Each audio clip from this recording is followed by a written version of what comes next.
Capítulo 12. Arriba de las trampillas. El día siguiente volvió a verla en la ópera. Seguía llevando en el dedo del anillo de oro. Ella fue dulce y buena, le informó acerca de los proyectos que tenía, de su futuro, de su carrera. Él le comunicó que la salida de la expedición polar se había adelantado y que dentro de 3 semanas, de un mes a lo sumo, abandonaría Francia. Ella lo animó casi con alegría, a pensar en el viaje con entusiasmo, como en una etapa más de su gloria futura. Y, al contestar el que la gloria sin amor no ofrecía a sus ojos el menor encanto, ella lo trató como a un niño cuyas tristezas deben de ser pasajeras. Él le dijo: ¿Cómo puede hablar con tanta ligereza de cosas tan graves, Christine? Puede que no nos volvamos a ver jamás. Puedo morir durante esa expedición. ¿Y yo también?, se limitó a decir ella. Ya no sonreía, ya no bromeaba. Parecía pensar en algo nuevo que le venía por primera vez a la mente. Con su mirada brillaba. ¿En qué piensas, Christine? Pienso en que ya no nos volveremos a ver. ¿Y eso es lo que la pone tan radiante? Y que dentro de un mes tendremos que decirnos adiós. Para siempre. A menos que, Christine, nos casáramos y nos esperáramos para siempre. Ella le tapó la boca con la mano. Calla, Raúl. No se trata de eso. Ya lo sabe de sobra y jamás nos casaremos. ¿De acuerdo? Parecía no poder resistir una dicha desbordante que le había asaltado de repente. Empezó a dar palmadas con alegría infantil. Raúl la miraba inquieto, sin comprender. Pero, dijo ella de nuevo, tendiendo las manos al joven, o mejor dicho, dándoselas como si súbitamente hubiera decidido hacerle un regalo. Pero, aunque no podamos casarnos, sí podemos prometernos. No lo sabrá nadie más que nosotros, Raúl. Han habido casamientos secretos. Raúl, podemos prometernos por un mes. Dentro de un mes usted se irá, y yo podré ser feliz con el recuerdo de este mes durante toda la vida. Estaba entusiasmada con su idea, y volvió a ponerse seria. Esta, dijo, es una felicidad que no hará nada de daño a nadie. Raúl comprendió. Se aferró a aquella inspiración, quiso que inmediatamente se hiciera realidad. Se inclinó ante Christine con la humildad sin parar y dijo: Señorita, ¿tengo el honor de pedir su mano? Pero si ya tiene las dos, mi querido prometido. Oh, Raúl, qué felices vamos a ser. Vamos a jugar al futuro marido y a la futura mujercita. Raúl se decía imprudente. De aquí a un mes habré tenido tiempo de hacérselo olvidar o de penetrar y destruir al misterioso de la voz de hombre. Y dentro de un mes Christine consentirá en ser mi mujer. Mientras tanto, juguemos. Fue el juego más bonito del mundo y al que se entregaron como los dos niños que eran. Ah, qué cosas maravillosas se dijeron. Y qué juramentos eternos se intercambiaron. La idea de que al cumplir un mes no habría nadie para poder mantener estas promesas les sumía en una turbación que saboreaban con contradicciones, emociones, entre risas y lágrimas. Jugaban al corazón igual que otros juegan a la pelota. La diferencia radicaba en el hecho de que al ser sus propios corazones los que lanzaban, estos debían ser muy hábiles para recibir sin hacerse daño. Un día, era el octavo del juego. El corazón de Raúl se hizo mucho daño y el joven se detuvo la partida con esas extravagantes palabras. Ya no me marcharé al Polo Norte. Christine, que en su inocencia no había pensado en esa posibilidad, descubrió de repente el peligro del juego y se lo reprochó amargamente. No contestó a Raúl ni una sola palabra y se marchó a su casa. Esto ocurría por la tarde, en el camerino de la cantante donde acostumbraban a citarse y donde se divertían con meriendas, cenas de 3 galletas y 2 vasos de oporto ante un ramo de violetas. Por la noche ella no cantaba, y él no recibió la carta acostumbrada, pese a que se hubieran dado permiso para escribirse todos los días durante ese mes. Al día siguiente corrió a casa de la señora Valerius, que le informó de que Christine se había ausentado por 2 días. Se había ido a la víspera por la tarde y a las 5 diciendo que no estaría de vuelta hasta pasado mañana. Raúl estaba destrozado. Detestaba a la señora Valerius por haberle comunicado aquella noticia con una tranquilidad que le dejaba perplejo. Intentó sosancarle algo, pero era evidente que la buena mujer no sabía nada. Se limitó a contestar a las preguntas desordenadas del joven. Es el secreto de Christine. Y al decirlo levantó el dedo con una unión especial que recomendaba la discreción y que al mismo tiempo pretendía tranquilizar. Bien, muy bien, exclamaba Raúl con enfado mientras bajaba las escaleras corriendo como un loco. Estupendo, veo que las jóvenes están perfectamente protegidas por señoras como la Valerius. ¿Dónde podía encontrarse Christine? ¿2 días? 2 días menos de su felicidad tan breve, y para colmo por culpa suya, ¿acaso no había acordado que él debería partir? Y si su firme intención era la de quedarse, ¿por qué había hablado tan pronto? Se reprochaba su torpeza y fue el más desgraciado de los hombres durante 48 horas, al cabo de los cuales Christine reapareció. Reapareció triunfalmente. Volvió por fin a obtener el mismo éxito de la velada de la gala.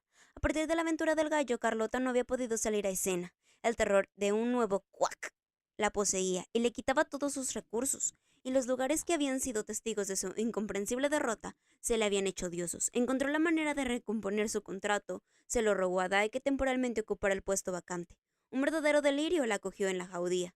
El vizconde presentaba durante aquella velada fue el único en sufrir escuchando los mil ecos de su nuevo triunfo, ya que vio a Christine seguía conservando su anillo de oro. Una voz lejana murmuraba al oído del joven. Esta noche sigue llevando el anillo de oro y tú no has sido quien se lo ha dado. Esta noche ha seguido entregando su alma y no ha sido ti. Y la voz continuaba aún. Si ella no quiere decirte lo que ha hecho desde hace 2 días, si te esconde su paradero, es preciso que vayas a preguntárselo a Eric. Corrió hacia el escenario. Le interrumpió el paso. Ella lo vio, ya que sus ojos lo buscaban, le dijo. Deprisa, deprisa, venga. Y lo arrastró hasta su camerino sin preocuparse de que todos lo celebraban su reciente gloria y que murmuraban ante la puerta cerrada. Esto es un escándalo. Inmediatamente Raúl se arrodilló ante ella, le juró que se marcharía a la expedición y le suplicó que nunca más le privara de una sola hora de la dicha que le había prometido. Christine dejó correr sus lágrimas. Se besaban como un hermano y una hermana desesperados que acababan de verse amenazados por un dolor común y que vuelven a encontrarse para llorar a un muerto. Súbitamente se deshizo del dulce tímido abrazo del joven, pareció escuchar algo que no sabía qué era, y con un gesto seco señaló la puerta de Raúl. Cuando estuvieron en el umbral le dijo tan bajo que el vizconde apenas adivinó sus palabras. Mañana, mi querido prometido, y alégrese, Raúl. Esta noche he cantado para usted. Él no contestó. Pero, aquellos 2 días de ausencia habían roto el encanto de su dulce mentira. Se miraron en el camerino sin darse nada, con los ojos tristes. Raúl había dominarse para no gritar «¡Tengo celos, tengo celos!», pero ella lo oía de todos modos. Entonces le dijo «Vamos a pasear, Raúl. El aire nos hará muy bien». Raúl creyó que iba a proponerle una excursión por el campo, lejos de aquel monumento del que detestaba como si se tratase de una cárcel, y a cuyo carcelero sentía pasearse a través de las paredes. El carcelero, Eric. Pero ella lo condujo al escenario y lo hizo sentar sobre el brocal de madera de una fuente. En la paz del frescor dudoso de su primer decorado, montado para el próximo espectáculo. Otro día paseó con él tomándolo de la mano con los caminos abandonados de un jardín cuyas plantas trepadoras habían sido cortadas por las manos hábiles de un decorador, como si los verdaderos cielos, las verdaderas flores, la verdadera tierra les estuvieran prohibidos para siempre y estuvieran condenados a no respirar de otra atmósfera que la de teatro. El joven vacilaba en formularle el menor pregunta porque el saber que ella no podía contestarle temía hacerla sufrir inútilmente. De tanto en tanto pasaba un bombero que vigilaba desde lejos su dilo melancólico. A veces ella intentaba engañarse y engañarlo acerca de la belleza ficticia de aquel cuadro inventado para la fantasía de los hombres. Su imaginación siempre viva le señalaba colores siempre más deslumbrantes hasta el punto de que la naturaleza decía no podía compararlos. Se exaltaba. Mientras Raúl apretaba su mano febril, ella decía, «Mira, Raúl, esas murallas, esos bosques, esas glorietas, esas imágenes de tal pinta. Todo esto ha sido los amores más sublimes, ya que aquí han sido creados por los poetas, que superan en 100 codos a los hombres vulgares. Dígame pues que nuestro amor está bien aquí, Raúl, porque también él ha sido creado, y no es más, él también es que una ilusión». El desconsolado no contestaba. «Nuestro amor es demasiado triste en la tierra. Vayamos por el cielo.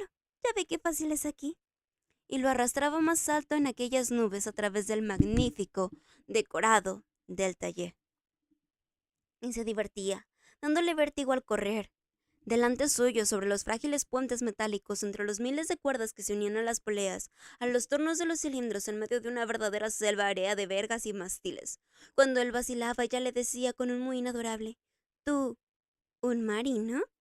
Después volvían a bajar a tierra firme, es decir, al corredor real que les conducía hacia risas, bailes, voces jóvenes amonestadas por otra voz severa. Despacio, señoritas, vigilen las puntas. Era la clase de baile de las niñas de 6 y 9 años, ¿o 10?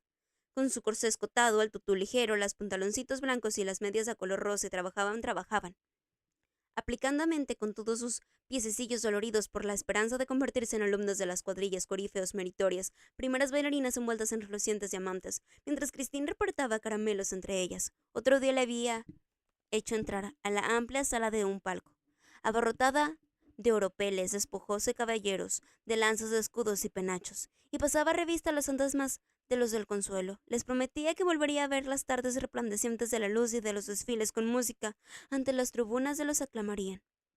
Así lo paseó por todo su imperio, que era ficticio pero inmenso, ya que se extendía a lo largo y ancho de 17 pisos y desde la planta baja hasta el tejado, y estaba habitado por un ejército de extraños personajes. Pasaba entre ellos como una reina popular, animando a los trabajos, sentándose en los talleres, dando consejos a las modistas cuyas manos vacilaban al cortar las ricas telas que vestirían a los héroes. Los habitantes de este país realizaban todos los oficios, había zapateros, orferos, todos habían aprendido a quererla porque Christine se interesaba por las preocupaciones y las pequeñas manías de cada uno. Sabía de rincones desconocidos en los que habitaba el secreto de viejos matrimonios. Llamaba a la puerta y les presentaba a Raúl, como un príncipe encantador que había pedido su mano y sentado a los dos en algún baúl carcomido. Escuchaban las viejas leyendas de la ópera como antaño, en la infancia. Habían escuchado los viejos cuentos bretones, aquellos viajes que no se acordaban más que de la ópera, vivían allí desde hacía muchos años.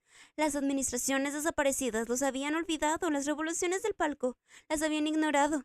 Allí afuera había pasado la historia de Francia sin que ellos se enteraran y nadie se acordaba de ellos. Así transcurrían aquellos preciosos días. Y Raúl y Christine, con el excesivo interés, se simulaban con las cosas exteriores, se esforzaban torpemente en ocultarse al único pensamiento de su corazón. Lo cierto era que Christine, que hasta entonces se había mostrado lo más fuerte, repentinamente pasó de un estado de extremo nerviosismo que no podía expresar. En sus expediciones se ponía a correr sin razón o bien se detenía bruscamente y su mano convertida en un trozo de hielo apretaba la del joven.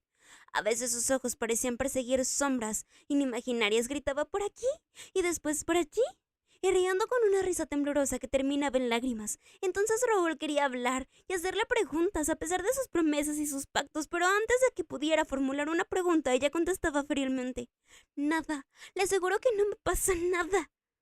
Una vez pasaban ante una trampilla entreabierta en el escenario, Raúl se inclinó sobre el oscuro hueco y dijo: Christine, me ha enseñado la parte alta de su imperio, pero he oído extrañas historias acerca de los sótanos. ¿Quiere que bajemos? Al oír esto, lo tomó de en sus brazos como si le temiera verlo desaparecer por el agujero negro y le dijo temblando en voz muy baja: Jamás, jamás le he prohibido bajar ahí. Además, esa parte del reino no me pertenece. Todo es que lo que está bajo tierra le pertenece. Raúl clavó sus ojos en los de ella y le dijo en un tono duro: Entonces, ¿él vive ahí abajo? No he dicho eso. ¿Quién ha dicho eso? Vamos, venga, a veces Raúl. Me pregunto si usted no está loco. Usted siempre oye cosas imposibles. Venga, venga, venga. Y lo arrastraba literalmente, ya que él solo obstinaba en quedarse cerca de la trampilla y de aquel agujero que le atraía.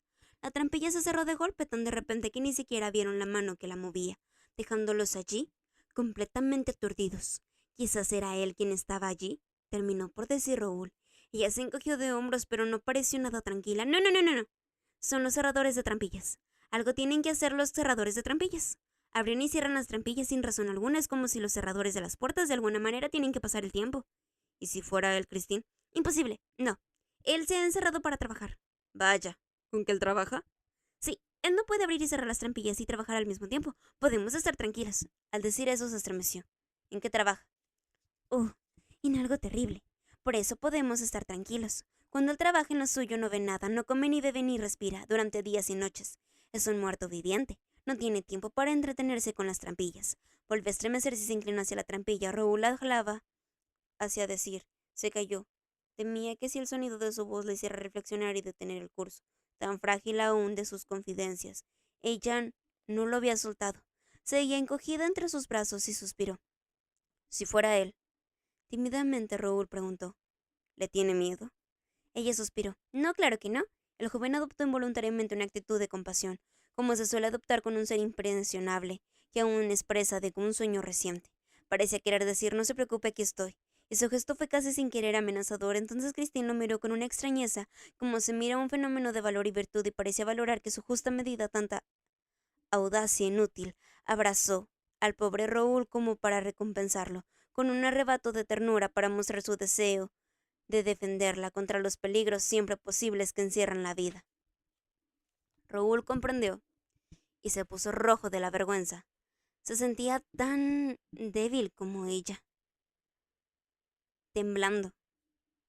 Estaba en lo cierto.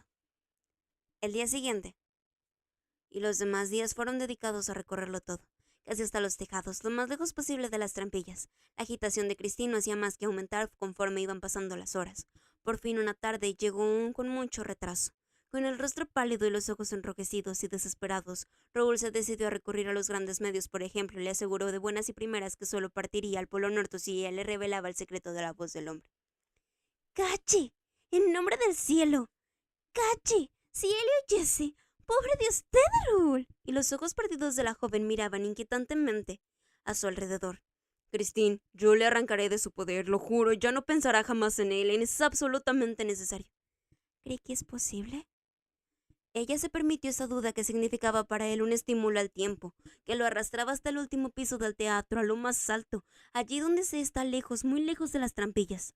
La esconderé en algún rincón desconocido del mundo donde él no vendrá a buscarla. Estará a salvo, entonces me marcharé ya que ha jurado no casarse jamás. Christine se arrojó sobre las manos de Raúl y las estrechó con el arrebato poco frecuente en ella, pero de nuevo inquieta volvió la cabeza a todas partes. Más arriba, dijo tan solo. Aún más arriba, y le arrastró hasta la cumbre. Le costaba seguirla. Pronto se encontraron debajo del tejado en un laberinto de vigas. Se deslizaban a través de las alborrantes, los cabríos y las jambas de fuerza, los tabiques, los entrantes y las rampas. Corrían de viga en viga como un bosque hubieran corrido el árbol en árbol. Árboles de troncos colosales. A pesar del cuidado que ella ponía en mirar cada rincón, no vio una sombra que se detenía a la vez que ella, que volvía a avanzar cuando ella avanzaba y que no hacía más ruido que el que debe hacer una sombra. Raúl no se dio cuenta de nada, puesto que el tener a Christine delante no le interesaba nada de lo que pudiera ocurrir detrás.